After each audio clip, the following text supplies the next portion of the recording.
The man who stabbed right at our hearts with his poetic lyrics, who went from the Navy to the stage, but who's shattered his humble image by hurting those close around him. It's no other than Zach Bryan.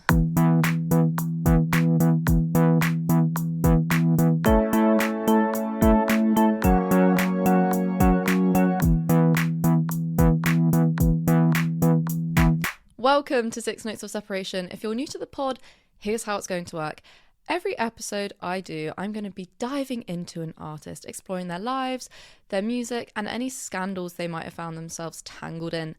But to keep things ticking along for you and to keep things interesting, every episode I do has to be linked to the previous and succeeding artist in some way.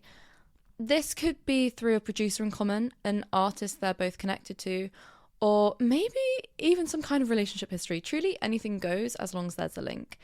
So, without further ado, I'm going to get stuck into the man who's captured a lot of our hearts with his very hard-hitting lyrics, whose songs speak like poetry, but who's also come to light as an emotional abuser. It's none other than Zach Bryan. Before I take you to the early stages of Zach Bryan's life, however, it's time to reveal the link between this episode and last episode's P. Diddy. Now, this one's quite a stretch. This one we really had to think far and wide to get a link for, but my sister actually helped me out, and the link comes in the form of a man called Machine Gun Kelly. Maybe better known as MGK, maybe better known as the rapper / pop punk artist that's going out with Megan Fox. But he also came into some dangerous territory a couple of months ago when he became one amongst a list of celebrities who were called out for attending Diddy's infamous parties, which, has now been revealed was really the home and landmark of a lot of sexual abuse and sexual exploitation. So, we're not going to jump to conclusions saying MGK was complicit in what Diddy was doing. Absolutely not. Hundreds and thousands, well, not thousands, but like hundreds of celebrities attended those parties. But he was among the list of the people that attended. And he also, in the summer of this year, covered a Zach Bryan song called Son to Me, and he released it on his Spotify. Therefore, connecting Zach, however indirectly it may be, to the rapper turned felon Diddy. As I said, a bit far stretched, but a link nonetheless. But now let me take you back to 1996 in Japan, where Zach Bryan was born. Zach grew up in Oklahoma with a family that was defined, I would say, by its patriotism for America. Both of his parents worked in the Navy, his dad serving for 25 years. So that was really the only career in life Zach saw for himself. I was watching the episode of Joe Rogan's podcast that Zach Bryan appears on. It was 3 hours. It was a hefty amount of research I went through, but it became really evident through that podcast how important the Navy was to Zach. He talked about the structure it gave him in his life and how he really never even dreamt of doing anything else. And it's actually really interesting, like him pursuing music wasn't actually the choice he wanted to make. He was actually told to do that by the commanders above him. He absolutely loved his time in the Navy. He enlisted in the Navy when he was only 17 years old and served there for 7 years before being let out on honourable discharge for his music career. His main role in the Navy was to operate and handle military equipment for aircrafts, but where the music comes into it was really in his spare time. This was when he'd really process his life and his emotions. When he was younger, he said he wrote a lot of poetry and was always mesmerised, I guess you could say, to an extent, over how ink on paper could arrange itself into something really profound and really meaningful, which is something I thought he put really, really beautifully. Like, he was explaining this all in the podcast, and it is so true how far words can go in terms of poetry, like how far words go in arranging themselves in such a unique and like vivid way, I guess. But he said because saying you write poetry when you're younger isn't particularly cool, he'd then take these poems and turn them into songs because, when you're younger, songwriting's a lot cooler than writing poetry. And in this Joe Rogan podcast, he said something along the lines of, I couldn't go to therapy, so I wrote songs. Referencing, obviously, the absence of therapy in the Navy. And I think actually that catharsis through music is something that's always been around and always has been very prevalent within the kind of army, navy, military world. I mean, if you look at any war film, there's probably a good 70 to 80% chance that there'll be a moment by a campfire with everyone gathering around to sing some songs, because music held a space for emotions to be expressed that I don't think there necessarily otherwise was in that kind of military field, if that makes sense. So anyway, it makes a lot of sense why, number one, you can feel so much emotion in Zach's songs, but also number two, why his music feels like a real space of self-reflection for him. Anyway, moving on to when he's 22 now, Zach's Navy friends would record him singing his songs outside the barracks, and they'd upload it to Twitter or YouTube, which is how his fame really started to grow. A couple of his songs went viral, one being Godspeed, which actually ended up being a song on his debut album, which he released and recorded in 2019. Before that point, though, with his fame growing, it was his chief who was the one that told him he'd have to leave the Navy, which is kind of what I touched upon earlier. It was the officers above him. I'm not really sure how the structure of the Navy works, so I'm probably calling them the wrong things. But the chief, the commanders, the officers, you know what I'm talking about. They actually wanted him to pursue a career in music because they were worried that his devotion or dedication to the Navy would suffer or waver if he had this small yearning to pursue a career in music instead. So in 2021, Zach Bryan was honorably discharged from the Navy, which I think is something he, at least from what I could tell in the Joe Rogan podcast, was something that he's always, it's not a regret because it wasn't his choice. It wasn't his actions to regret, if that makes sense. But he always says that he wanted to be devoted to something. And I think the Navy really filled that hole for him. I mean, not only was it very much in his family, that whole patriotism and dedication to something, but it seemed like a personal need for him too. As I said, he released his debut album, Deanne, named after his late mother, in 2019, and wrote and recorded the entirety of the album in 2 months with his friends in an Airbnb in Florida. So very like grassroots energy, you know, he's not in these massive studios, he's literally just doing music how he did in the army, just with his friends recording it in unconventional settings. In 2020, he released his second album, Elizabeth, named after his ex-wife, Rose Elizabeth Madden. And in 2021, he secured his success as a musician by signing with the major label Warner Records. So that was really when he started to become established as a singer-songwriter. In the lead up to his 2022 triple album, American Heartbreak, Bryan released the single Something in the Orange, which is honestly like his biggest mainstream hit to date. It's what made him break through in the music scene. It's what got his name known. It's what got him universally liked. And it was also his breakthrough onto the Billboard Hot 100, with the single peaking at number 10 in the charts. That song also went on to receive a nomination at the 2023 Grammys for Best Country Solo Performance. So, I mean, it's remarkable, really. Like, he's left the Navy, and within 2 years he's been nominated for a Grammy. I mean, the speed of that success is insane. And when American Heartbreak, the album I just mentioned, was later released, it had the biggest first week for a country album in 2022, landing at number 5 in the Billboard Hot 200. That's an insane statistic. If you look at how big, and I'm gonna talk about this just in a minute, but if you look at how big country's become in the past year, the fact that he had the biggest first week for a country album in 2022, 1 year out of the Navy, is mind-blowing. Like, I think that really says it all in terms of how much people adore his music and how much success he got so quickly. It's safe to say 2022 was really Zach's year. It's, the year where everyone started to know his name. And I'm not an expert on the country scene at all, but for me as an outsider, I really feel like Zach was one of the first artists who made country universally liked and universally accessible. He opened country music up to a whole new fan base, and that could be a stretch. Again, I'm not an expert on the country music scene at all, but as someone who's very in tune with the fangirls of pop culture, the pop girly culture, if you will, I think it's fair to say that there tends to be quite a large crossover between those who adore Gracie Abrams and Noah Kahan and those who are also fans of Zach Bryan. And that's because of his lyricism. And this is something that's really, really key to his work. And it's also something that's really key to him as a musician. He said in an interview with the Rolling Stones, he never wants to be seen as a country singer or a folk singer or whatever. He wants to primarily and predominantly be seen as a songwriter, as a lyricist, as a poet.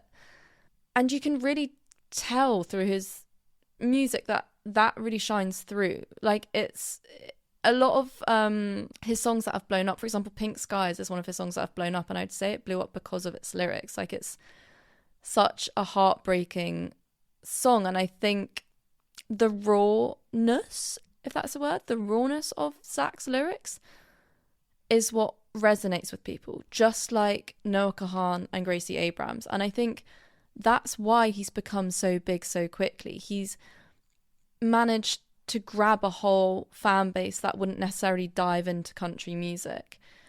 I think for some context as well, it's also really important to look at the life country music has taken this year in particular. It's gone completely astronomical. Like, right now the charts are filled with pop music, but a couple months back it was filled with country music. You look at Post Malone, who's gone into country. I don't know if he's always been a country artist, but he's just released like a country album. You look at Morgan Wallen, who's had his album in the charts for like weeks, for months and months and months. You look at Beyonce, who did Cowboy Carter 2, and I would honestly say that maybe she was the start of it all. And I'm sure people disagree with me on this one, but I would put a lot of country coming back down to Beyonce. Her releasing Cowboy Carter was something so industry shaking, because you don't see a pop artist like Beyonce dive completely into another genre, and also a genre that's so dominated by white males. As a black female singing in that genre and having success that album had, it really was, I would even go as far as saying, historical.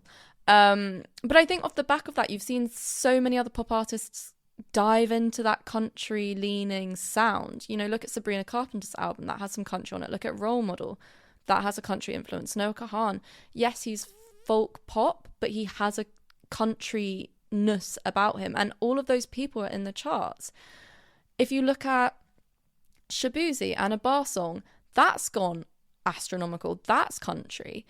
Even CMAT, she's got a country influence in some of her songs now. Dasha with Boots Stop Working, or whatever that song was, huge. The year's kind of been the year for country. As much as it feels like it's been the year of pop with Sabrina and Gracie and Taylor and Charlie, and Chapel, it's had a kind of silver lining of country, which I think has been really fascinating. So, with that being said, Zach Bryan writing the way he writes, and with country being in the place it's in, it was a no-brainer that he was going to have the success that he's had. Anyway, back to the career of Zach Bryan. As I said, 2022 was really his year of rising to fame, which meant 2023 was really him solidifying his place in the music industry. He collaborated with the likes of Maggie Rogers, Casey Musgraves, and even Noah Kahan. He garnered 3 Grammy nominations at the 2024 awards, taking home the win for Best Country Duo/Group Performance with his song I Remember Everything with Casey Musgraves. And I know I'm chucking a lot of information at you, but he completed his bachelor's degree in psychology, fulfilling a lifelong promise he had made to his mother before she passed. I mean, I'm out of breath from saying all of that. Look again at that for a career. 2 years out of the Navy, 27 years old, and he's booking slots at major festivals before major headline acts like Bon Iver and Noah Kahan. But now we know there's a but, because like any public figure, Zach Bryan became the subject of some pretty unfavourable news headlines. The first scandal being that around his arrest in September 2023 for the obstruction of an investigation, as the police charged him with. What really happened here is that he interfered with the police when one of his security guards was pulled over, presumably for speeding. I'm not actually sure why the security guard was pulled over, but he interfered. He got lippy, if you will, with the police officer, and clearly lashed out a bit on them. They threatened him to go to jail. He kind of challenged that and was like, oh yeah, take me to jail. He ended up being taken to jail and being charged with obstruction of an investigation. Not good. Not good luck for Zach. To be honest, the whole thing did very, very little in damaging his reputation because, and this is where he's quite tactical, Zach Bryan, and I'm gonna get cynical about the man in like the next 10 minutes of the episode. Like all of this like amazing, humble, talented image I've built up is going to slowly be broken down. So if you see a shift in my tone now, just know it's because of what's to come. But the whole police arrest moment, obstruction of investigation, did very little in damaging his career. He was very tactical, Zach, and he took to social media immediately and was very transparent and very honest about the whole situation.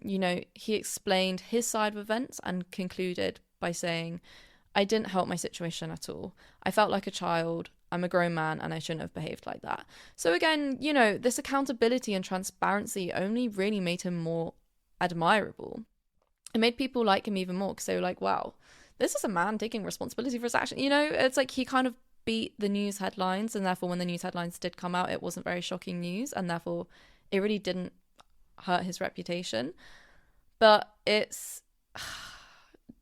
in light of what's become news in the past couple of months, it's easy now to see this whole scandal as a prelude or as subtle foreshadowing, if you will, for perhaps the kind of person that he really is. And what I'm mysteriously referring to here is his relationship with Brianna LaPaglia, better known as Brianna Chicken Fry. That last name is named after like a Vine of hers that went viral. So let's ignore the fact that the name's a little funky. But before we get into the relationship, I'll just give you some context as to who Brianna LaPaglia is. Brianna Chicken Fry, if you will, got famous, or rather gained a following, through her work with Barstool Sports podcast, which is an American digital media company. She dropped out of med school to work with them full-time after she was approached by them. And she co-hosts the BFFs podcast with Barstool owner Dave Portnoy and TikToker Josh Richards. She started going out with Zach Bryan in May or June of 2023 and broke up with him this October. But was it a breakup or a breakdown? I think that really summarizes the whole thing. Now, to tell you where this relationship all goes wrong, let's go to summer of this year. Summer of this year, Brianna joins Zach Bryan, her boyfriend, on his tour. Obviously, he's a major touring artist, booking lots of festivals, having his own tour. And he asks her to join her because he's like, I really want you to come with me. I need you on this tour.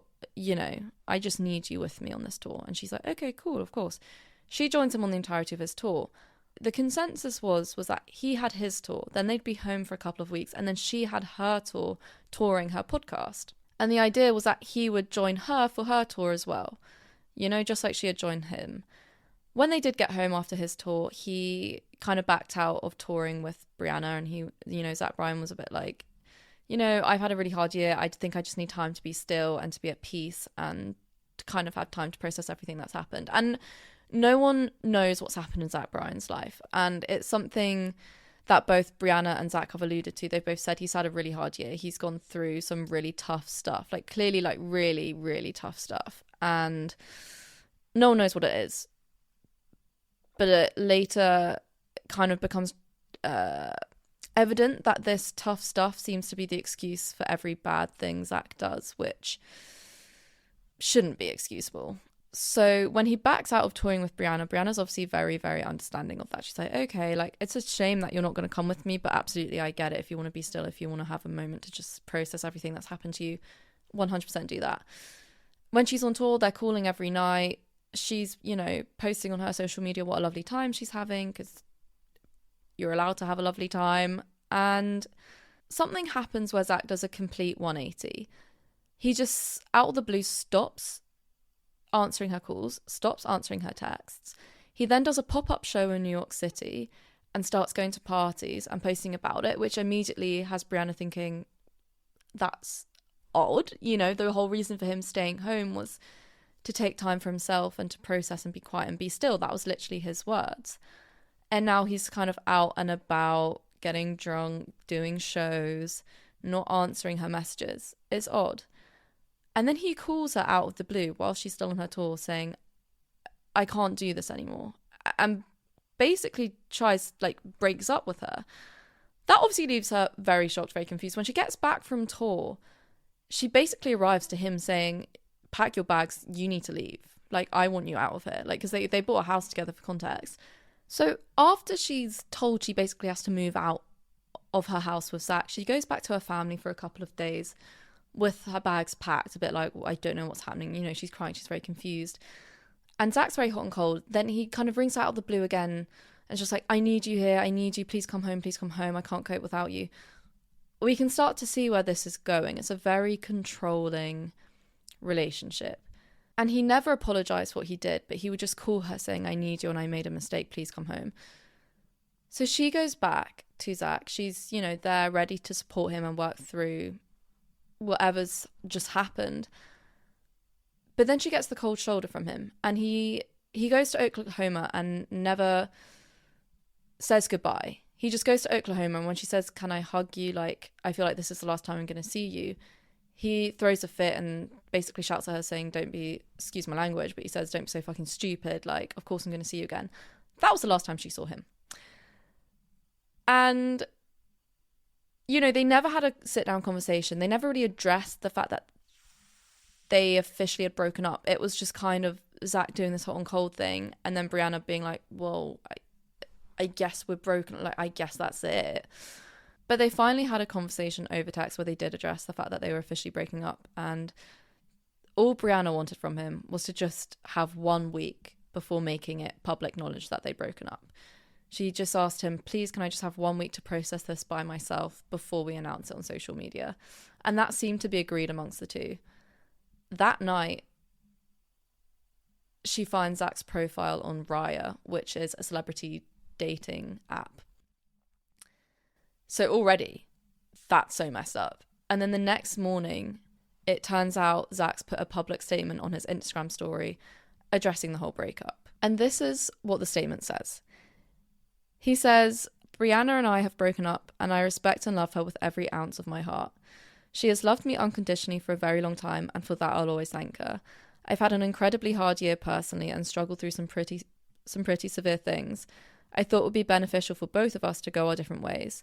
I am not perfect and never will be. Please respect Brianna's privacy and space in this, and if you have it in your heart, mine too. With everything I am, and to anyone I let down, I am sorry. I try my best in everything. I fail people that love me, and mostly myself. And this is what I mean again, where Zach's very clever. He goes to social media before any headlines come out, before anyone else has a say first. He writes something that feels very transparent, very honest, and very raw. So immediately, everyone's gonna believe what Zach says, because why would they have any other reason not to, you know?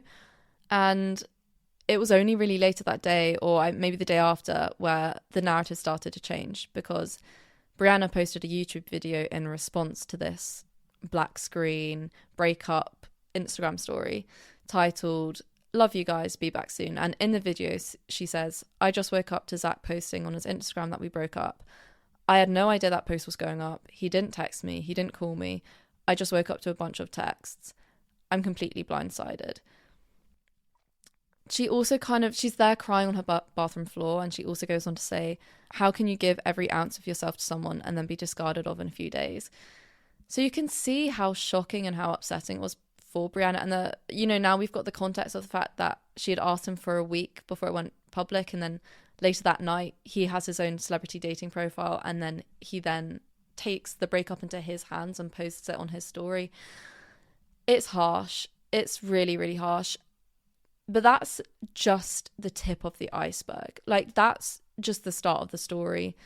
Not too long after that, her podcast co-hosts, Josh and Dave, make a diss track, which has gone viral on social. It's been taken down from all platforms, which we'll get onto in a minute, but it's gone astronomical for how good it was. Like, this diss track was amazing, and it was because it was co-written by a rap battle champion called Roan, who also works at Barstool Sports podcasts.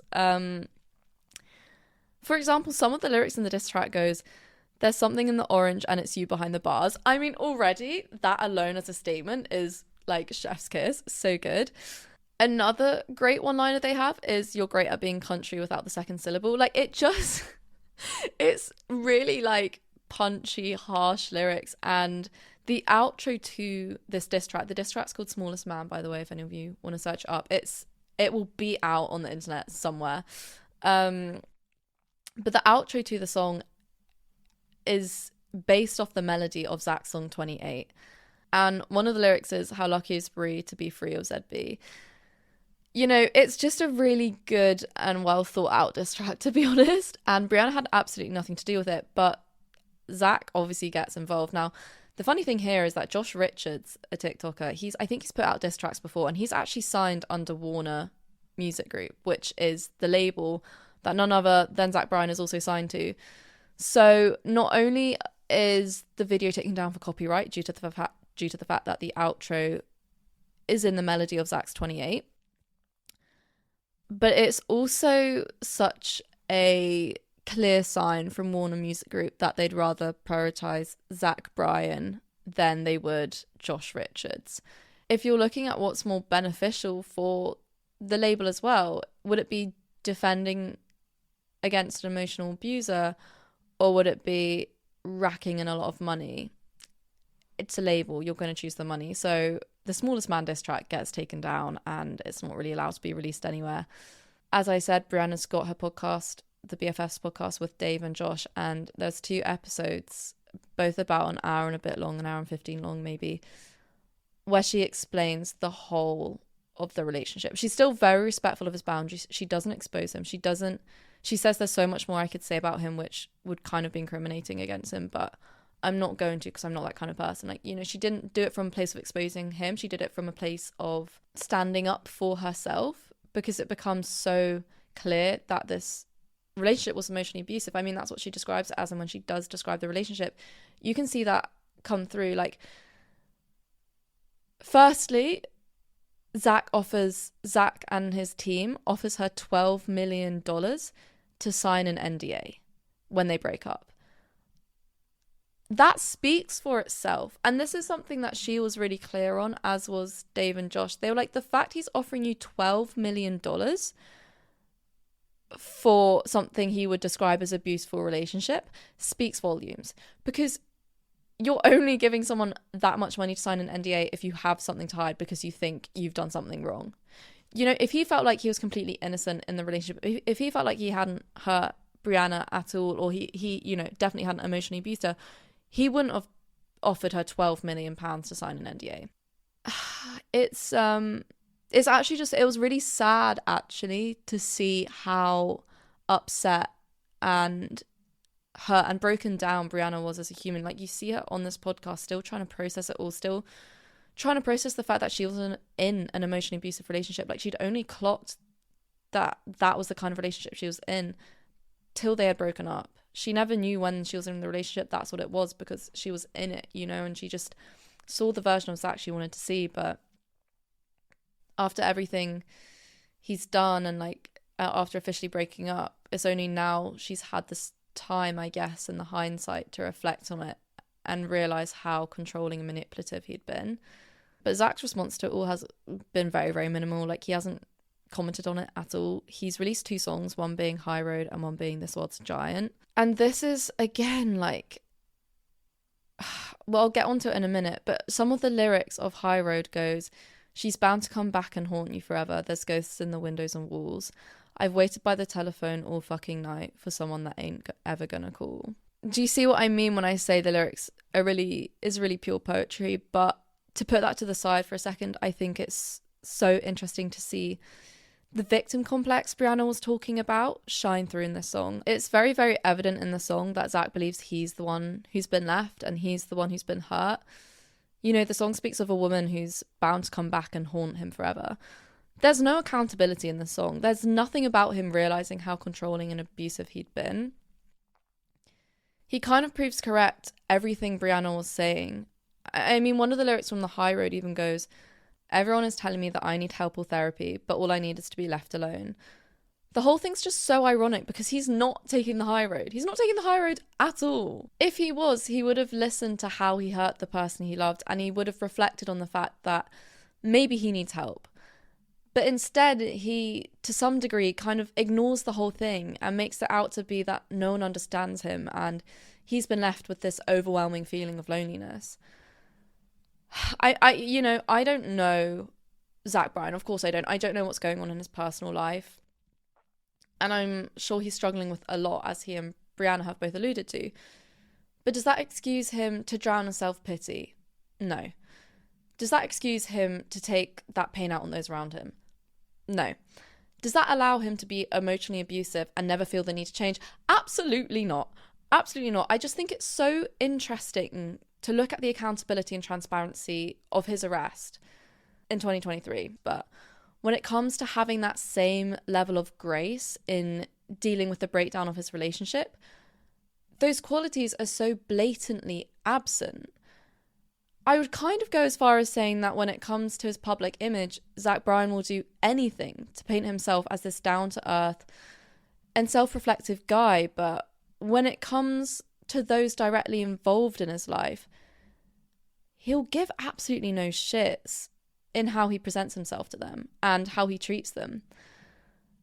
And I think it's because he knows he always has his music to project the woe is me image.